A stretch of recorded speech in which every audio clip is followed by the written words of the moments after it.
Good evening, everyone. I hope you're all right. It's Mike Brewer here. I'm delighted this week to be bringing you my podcast because I'm bringing on a man who's responsible for my body shape. He's responsible for my dietary needs. Honestly, Michel stands there every day, writes down everything, and then that evening I get it served in front of me. He's very simple and tasty. That's what we like to call him. Put your hands together if you've got hands out there for the one and only Mr. Where is he? There he is. Phil Vickery! Yay! Right, Mike? I'm all right, Phil. How are you? I'm all right, boss. I'm all right. So, Phil, how do I get now you've put it on, how do I get it off? You better have a chat with Joe Wicks. Between you and Joe Wicks, I've got it covered, haven't I? I have a really lovely, sumptuous diet, but then I could work it off. What you got to remember, Mike, is that I don't cook that food I eat. I just have a little taste. So do you really? You know, I always wonder that because I always think, well, Phil lives his life on This Morning. He cooks for, Phil and Holly Willabooby, as I like to call her, or everyone calls her. He cooks for them every day. And your food is sumptuous. I mean, and I tend to think that when you're cooking, your food is very simple and tasty food, isn't it? And that's the way you like to do your food. And I always think when you do it, surely you must, like the camera's cut and it's okay, Phil, you're done. You must just then stand in the wings and just chow down on what you cooked. No, what happens is, all right, it's all the food I cook, either Philip and Holly have their bit, but then I get the director saying in my earpiece, Phil, bring it down to the green room. So I take the whole thing down. So all the production, all the guys in the gallery, just chomp it all. So I don't have anything. Now, the only thing we used to do was on Ready Steady Cook years ago. Yeah. All the cameramen had forks in their pockets and they would just jump on it afterwards. Yeah. Straight in. It's not like my show, you know, as soon as we're making a car and we're in the studio and we're desperate to get an upright put on a car or a corner put on a car. And I look at the crew and go, guys, grab a tool. Let's all jump in. No, they all, my back aches. Oh, God. Oh, is that my phone? I've got my phones. It's not like it's the other way round. Right. On that note then, Mike, can I just say, over the past 10 years, I've learnt so much about cars, so much about fixing them. And I have to say, I don't know if you saw on Wednesday, if you get a chance, go on Catch Up. I made a film in the Shetland Islands. Oh, did you? Let me write this down. Last Wednesday and the Wednesday before. Have a look on This Morning. Anyway, one of the cars they gave me to drive round in was a 1978 Vauxhall Cavalier. 1600, right? And I passed my driving test in a Ford Escort Mexico, all right? Wicked. What? 1977. And my mate had a Cavalier, and it was 1600. And I actually say to camera, do you know what? It was a bit of a hot car at the time, and it still is. And do you know what, Mike? Also, your pieces to camera when you're driving your car, I modelled myself on what you do. There you go. Oh, that's fantastic. True story. So you were driving around the Shetland Islands in a Cavalier? Absolutely.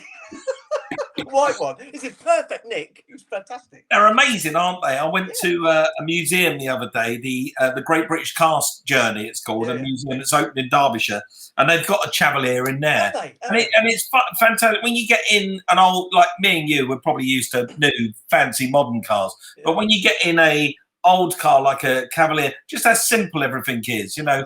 Exactly. The heater controls are very simple to operate. The indicators and wash wipe is really easy to find and operate. You know, you get in these modern cars, and I just don't know what's happening. You have to program. You have to have a program to work it out. But one other thing, I had a girlfriend at the time who had a Vauxhall Chevette. A Shove-It. Yes. A Vauxhall Shove-It. What a great car. What a great car. But the surprise there, Phil, from what our listeners and viewers will be surprised at, you took your driving test in a Mexico, a mark by Mexico. Exactly. And how much is that car? How much are that's worth now? 1600. Well, if it's a proper Mexico and it's sorted, I've seen them sell for upwards of 50, 60 grand. What? Gosh. Wish I kept it. He was up for sale at the time. And I think he was up for sale for something like, I think it's about 1,800 quid, and I couldn't afford it. I should have bought that, shouldn't I? It's amazing, isn't it? The cars that have passed us by, exactly. we wish we kept. of which I'm going to embarrass you with your first car, actually. I'm going to put this up here for you. Go on then. Look up. Phil Vickery, the man who feeds the nation every day, his first car, ladies and gentlemen, and I'm pleased to announce it, was the Austin Allegro. It was indeed. Now, there's a great story, Mike, right? There's no great story surrounding the No, there isn't. My dad, right, bought that car when it had done, I think, 4,000 miles, right? Yeah. He did 119,000, did it? Shut up. He gave it to me, Michael, when I passed my driving tests. So that would have been 79-ish, 78. He said, son, I'm going to give you this car, but you've got to put it through the MOT. It was 250 quid to get the MOT, only up £29 a week. And he still didn't give me it. Anyway, I had that car for 4 years. It did 149,000 miles. Same engine, same clutch, same everything. And I sold it for 20 quid. There you go. I'm going to look at, I bet you that car, 149,000 miles. So it's 150,000 mile Austin Allegro. Yeah. I think what you don't know, and I might phone Norris McWhirter, that might be a world record in an Austin Allegro. because those things, they wouldn't get past 60,000 miles before they fell to pieces and fell apart. Right. And I used to take it to the garage, and the old garage guy, he's retired now, used to say to me, Phil, that is a car in a million. That's exactly the words he used, a car in a million. And I'll get what I will do, Mike, is I'll get the registration number off my dad, because he'll still have all the documents. I'll let you know. So that wasn't a Friday afternoon car then. That was one of those cars that they built on a Tuesday morning when they all got to work after, whatever it was. It would have been Birmingham or Aston Villa would have won. They would have all got to work with their towels in the air and screwed that car together properly. Yeah. And then, right, I had that for a few years, got rid of that. Then I couldn't afford a car, so I used to thumb everywhere. It's to thumb everywhere, all over the country. And then my father gave me another car. Which one? He gave me a Morris Ital. Right. There's a couple of things about a Morris Ital. Number one, it's the least Italian-looking car ever. Yeah. Two, it's just a rebadged Marina. That's what it is. Exactly. And they are absolute shitbags.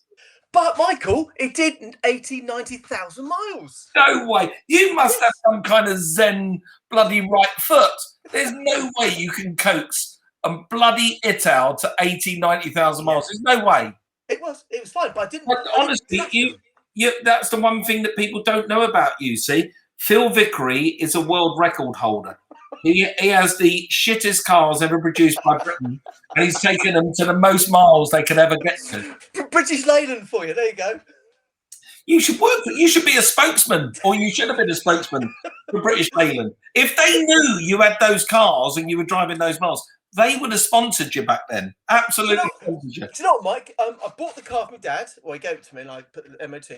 I drove to the Lake District, and I worked there for 5 years. And I drove it all the way to the Lake District, all the way back from Kent, because we lived in Kent at the time, Folkestone. I went back 5 or 6 times, and I never did more than 60 miles an hour on the motorway. And I could get from the Lake District to home on just about a tank and a bit of petrol. Oh, that's incredible. That's incredible. That is fantastic. That's motoring. That's proper motoring. Exactly. Proper motoring. 4-speed, hydroelastic suspension. You're talking gibberish now, Mike. I don't know what you're talking about. No, okay. And then what did you go on to next? I think somewhere in your past you had a Golf GTI, didn't you? Oh, yeah. So then what I did was I got a better paid job. And then...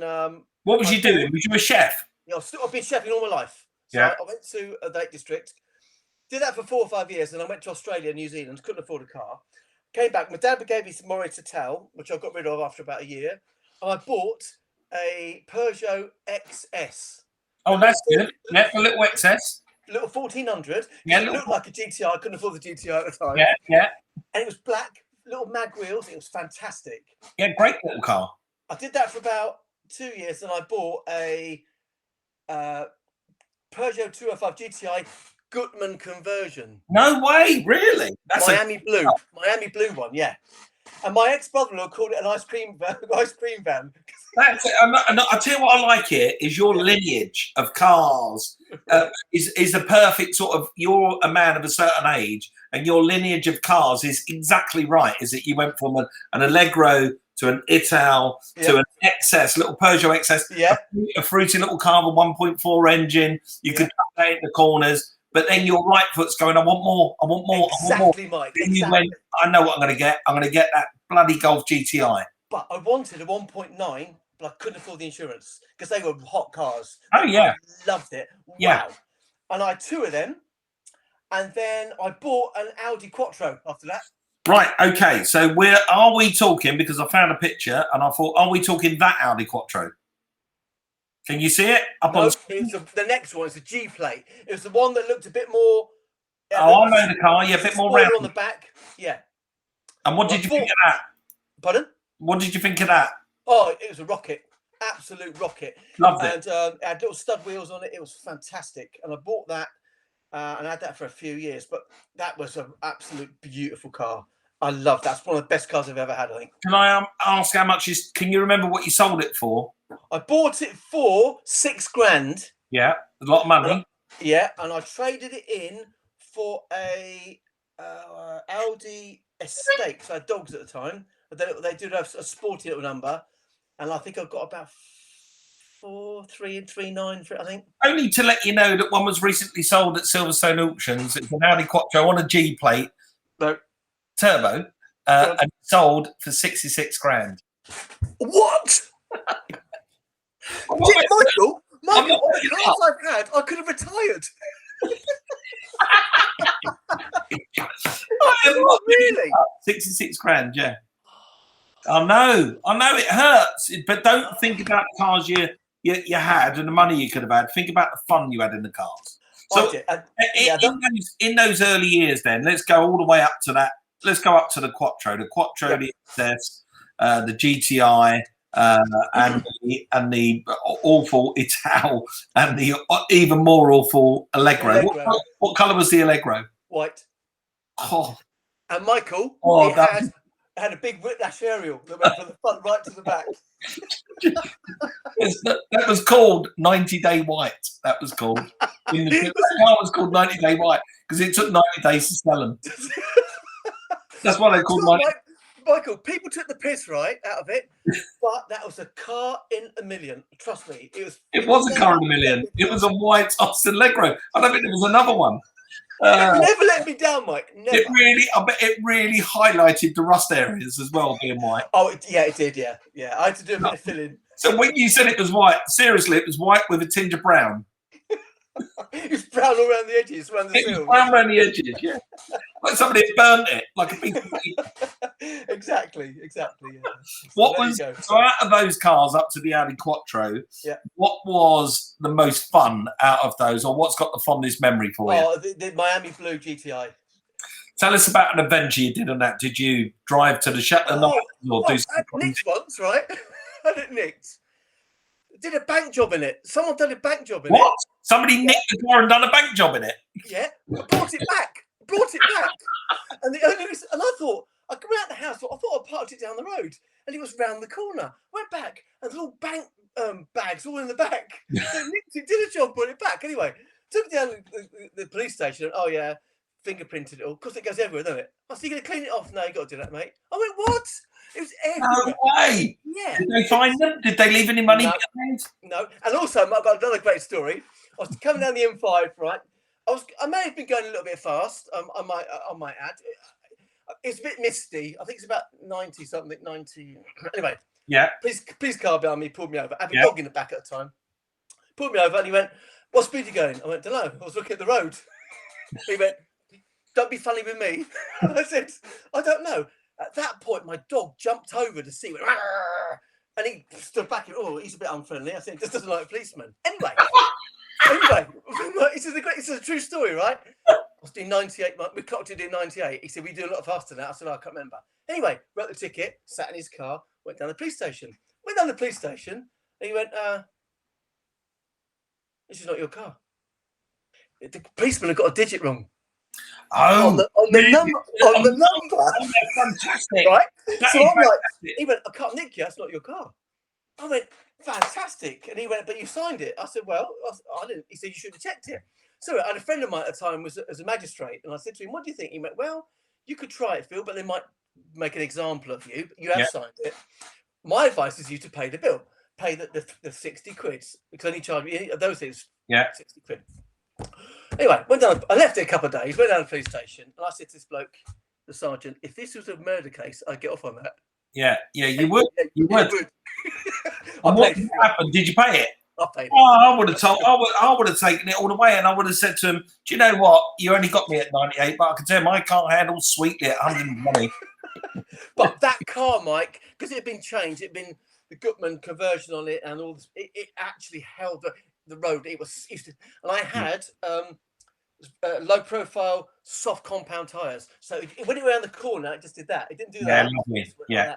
And I was looking for one a couple of years ago. I thought, but they've all been changed now, souped up, and very rarely you get one that's in perfect condition. But they're big money. How much are they now, Mike? Oh, again, 25, 30 grand. You know, Really? these cars are just ridiculous money.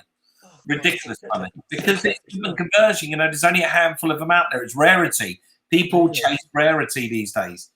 So, have you always been a petrol head? Not really, no. I was when I was younger.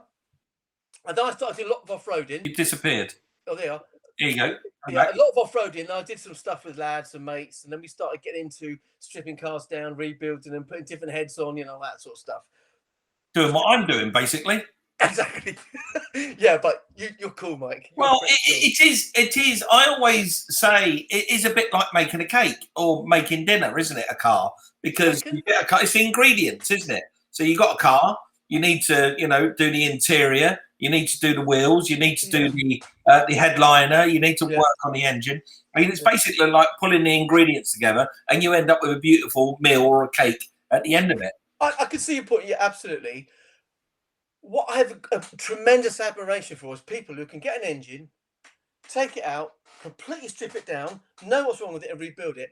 And I think if I hadn't have been a chef, I think I would have perhaps gone into that side of the things. You would have been.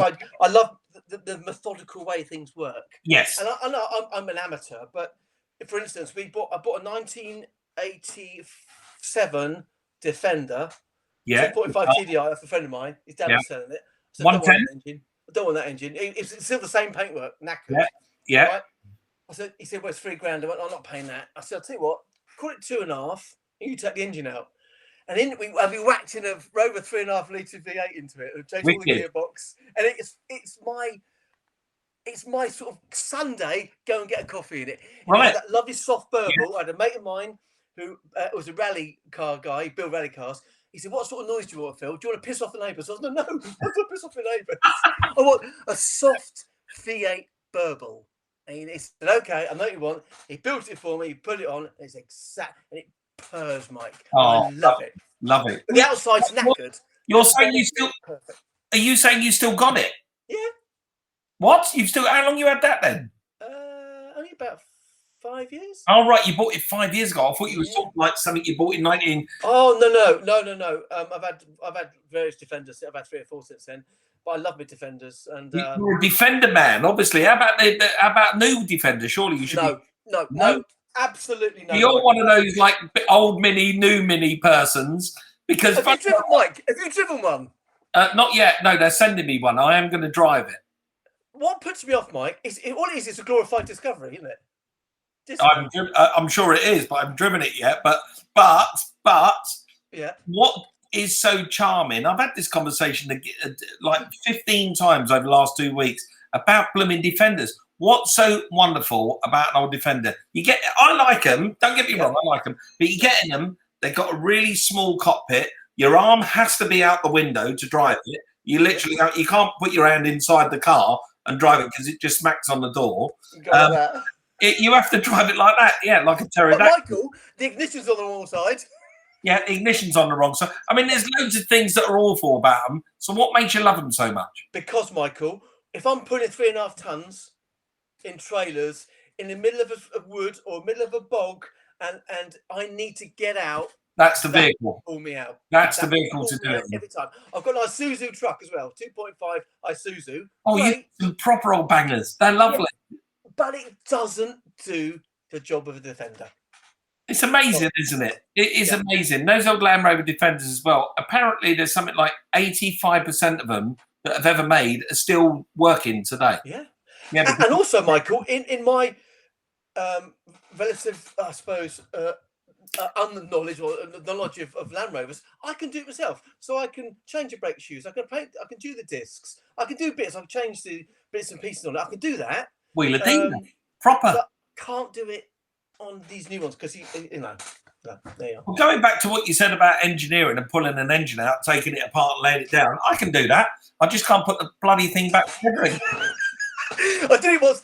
Right, in my Morris Tal, right, it was blowing a bit hot, so I took all the head off, took all the con rods out, everything, and had the head skimmed, put it back on again, and I found one washer on one bolt. I can't remember where it went, but it started first time. I did that. I pulled apart an Escort years and years ago. Me and a friend of mine. I had a 1.3L. It was a Mark III Escort. Nice. It was lovely. It was in hearing aid beige. A lovely colour. Hearing aid beige, 4-speed. It had a vinyl interior. Bloody awful. Yeah. But something was wrong with it. It had a rattle coming from the engine. So I said to a friend of mine, I think I know what that is. We'd just take the heads off and then we get there. So I took the carb off, took the heads off, took the manifold off, and as I'm getting down to the cylinder head, removing took the valve stems out, then take the cylinder head off, I then realised it was a gasket. So the gasket had split in half and, the air gasket had gone. So I then went and got a gasket, put the whole thing back together, methodically put it back together, I think the same way I took it apart. And then at the end of it, I had a bolt, a washer, and a grommet somewhere. And I was like, I'm pretty sure that came out of this car. I'm convinced that's from this end. From this car. I remember I put a set of XR3i telephone dial sort of wheels, nice. the circle of wheels on it. It was still beige, but I put those wheels on it. Yeah. And I pushed it out the door as quickly as I could. I got that sold really sharpish. I didn't think it was long for this world. So the wheels made a whole difference to it. So what are you driving now then? Is it Defender now? Defender by Suzu truck. Is that it? And a cut of other Land Rovers, yeah. I'll tell you the reason why, Mike. What about the Bentley? Hold on, I want to know about the, because at one time in your life, you're Phil Vickery, you're doing well, you've got books out, you're on TV every day. So at some point you've got to spoil yourself. Right. About 10 years ago, my ex-wife said to me, look, I'll tell you what we're going to do. We're going to buy a Bentley. And I'm like, oh, really? I said, look, I can't really be bothered with it. She said, no, please. Oh, let's get one. I'm like, okay. So we got this Bentley.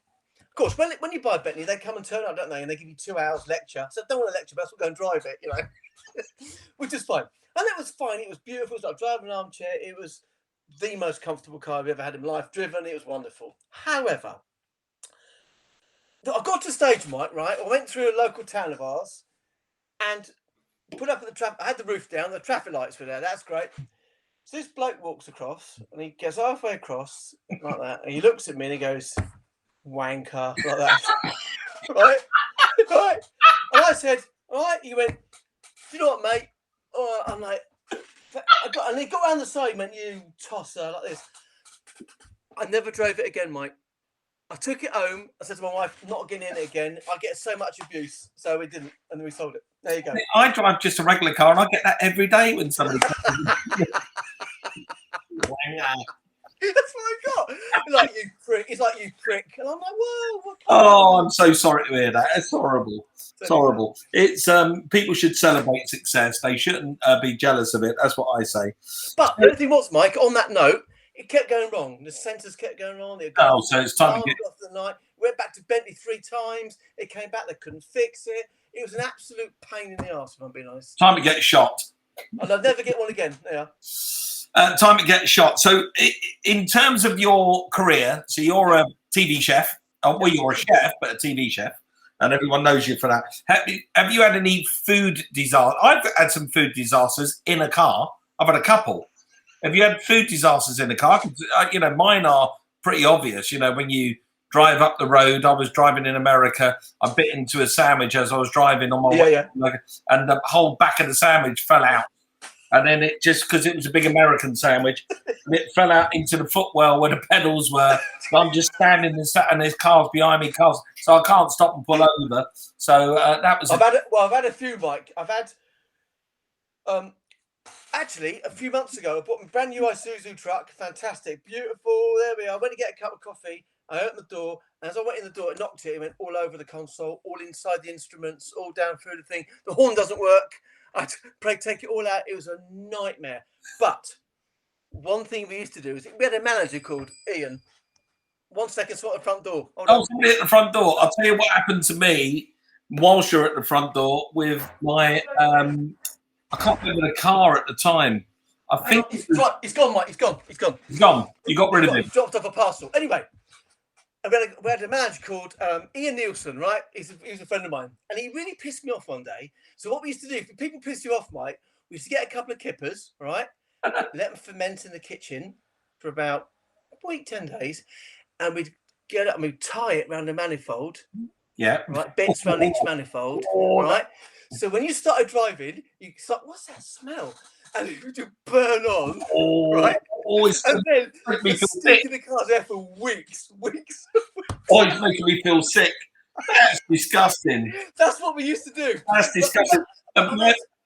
My old boss, we had a guy. I hope he's not alive anymore. He'd be gone now, but he was a wrestler. He was called Victor Mogorich. He was a real bully. He bought a Granada Gear X pack off of us years and years ago, and he was a real bully. And he kept coming back saying I got the wrong air in the tyres, and it didn't matter. My tyre valves aren't on the right way round. Whatever it was, he just moaned about everything. And we were moving premises, so Victor said we're going to get. We're not Victor. Sorry, what was his name? Peter. He said we're moving. He said so. I ain't going to tell him where we're going to and never find us again. So he turned up one Saturday moaning, and Peter said, "Right, I'll have him." So he went down the road. He went and got a box of maggots, punched holes in the lid, got a pork chop, put the pork chop next to the maggots, the pot of maggots, and put them under the spare wheel of the car. And the car just got raided by blue bottles, just in the vents, in the headlight, and it stank. The car stank forever. It would the smell would never go away. So that's now I know the kipper story though. Somebody out there might get a kipper on their exhaust. Yeah, or even Mike, smoked haddock works well as well. It's absolutely, and you can't. I'll tell you now, Mike, you will never get that smell out of your car. No, it won't come out. No, it's like milk in a carpet. Once you have milk in the carpet of the car, the smell never comes out. Or sick, vom. Yeah, or sick. That'll do it. Yeah, that'll do it. So let's talk about TV for a second. Yeah. Your daily work, your job is you go to entertain the nation and cook up some tasty morsels for Phil and Holly. What's that like? Well, I'll tell you what, Mike. I've been doing it 21 years now. What? 21 years on this morning? Yeah. Have they given you a carriage clock or a wooden spoon? Well, I thought Mike get a nice watch or something. Yeah, they should give you something after 20. No, TV like that. And it was. Do you know what, Mike? Keith Floyd. I modelled myself on him. The way he presented. He once gave me 3 bits of advice. He said, one is the hardest thing to be on telly is yourself, which because people expect you to be something else. Yeah. The other one was the other thing was when you start thinking it's the real world, you're in trouble. Right? That's good advice. I like that. And the third one, Mike, was when you start thinking it's really in trouble. The third one was that you never get a sack in telly. They just don't phone you up anymore.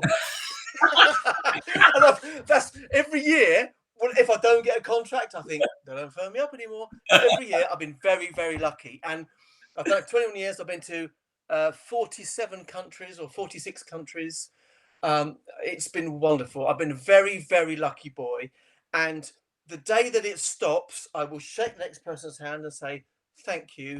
It's your turn now. And I'm incredibly lucky. And okay, it looks like I'm being a bit mucking about, but I know exactly what I'm doing. And they send me to nice places. So yeah, I'm a lucky boy. Wonderful. Yeah. How nice that is. Do you and Eamon ever, go in the green room and talk about Wheeler Dealers? Because he watches me all the time, Eamon.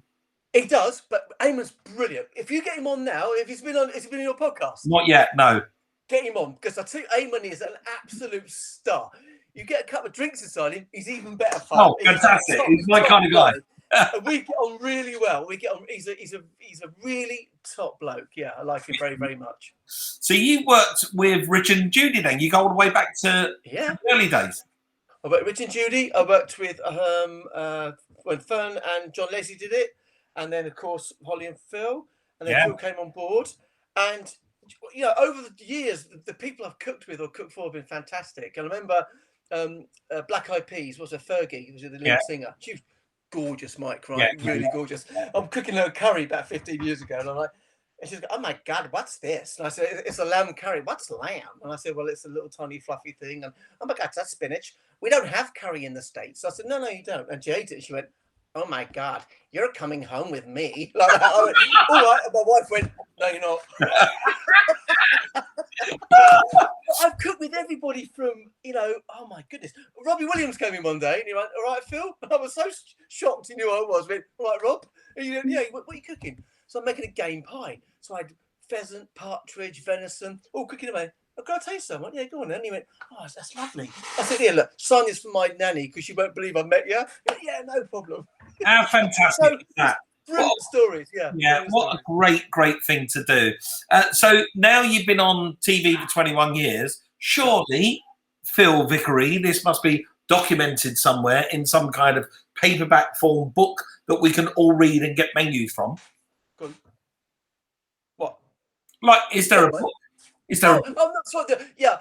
Well, do you know what? I've written about 15 books, but what I don't do, Mike, is I'll only, a bit like you, I'll only do stuff I'm interested in. So if someone said to me, "Phil, you write Japanese cooking," not really my scene, you know, I don't do that. I did the Michelin star stuff for best part of 25 years. It didn't excite me anymore. What I get a real kick out of is when your wife texted me the other day and said, "Phil, I did your pork chop recipe the other day. Mike loved it." I said, "Yeah, fantastic." And that is an example, Mike. So 20 minutes, tablespoon of salt, tablespoon of sugar. Mix up the pork chop, leave for 20 minutes, wash it off. I get a far more enjoyment from cooking simple food, and that can be frozen, canned. I get a lot of stick about that. Yeah. We did a thing on beans on toast the other day, different ways on toast. I got a right slating. That's not the point. The point is if one person, and that can be anyone, picks up a pan, picks up a spoon, and does a bit of cooking, it's done its job. So I just do simple home cooking. That's all I do, and I really enjoy doing that. So the next book is going to be that.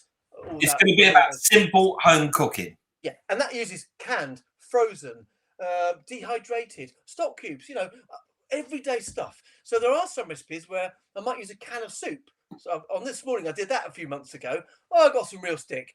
But I made a chocolate muffin using a can of soup.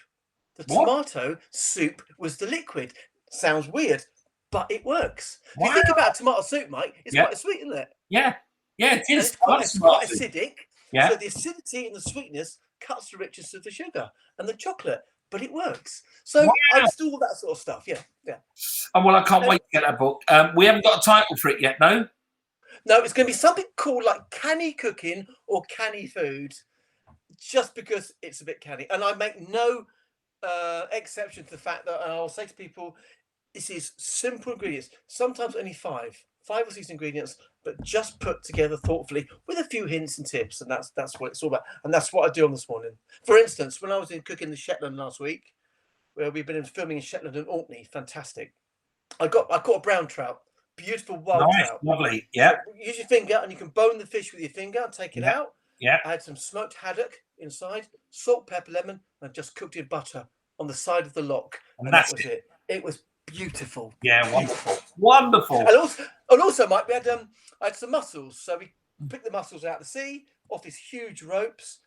I actually got seawater, which is the cleanest water in the world. It's an A-grade seawater. I put pepper, a little bit pinch of curry powder, and seaweed. Mussels on top and steam them. That was it. And the best thing. Delicious. Oh, wonderful. Oh, yeah. So it's just simple stuff, Mike. See what you've done to me. My stomach's crumbling. Hey, give Joe Wicks a ring. I knew I was talking to you today, so I've gone through the whole day eating fruit. So I said to Michelle, I'm going to save this. I'm just going to eat fruit today because I'm going to have a chat with Phil. He's going to get my stomach juices going, and she's going to give me those lovely pork chops that I really enjoyed last time. Good, Michael. Phil, I can't thank you enough for coming on and being my guest. It's been an absolute delight to talk to you, to listen to your passion about cars, your enthusiasm about cars. And at some point, I need to get you down to the Wheeler Dealer Workshop and get you on the spanners. Definitely. Do you know what, Mike? I'll even come and cook your lunch. How's that? I'll cook lunch. That sounds like a really fair swap to me. I'll bring my V8 down and we have a look at it and tinker with it. Perfect. A perfect swap. Once again, Phil, thank you very much for being a part of the podcast. I really appreciate it. And as for you lot out there, you can see more of my guests coming very soon. So keep in touch with me on all forms of social media. In the meantime, thanks to Phil, thanks to you, and see you all soon. Ta-da! Right, I'm gonna put this up on full screen, Phil. You ready? Okay. Yeah. This is the outro.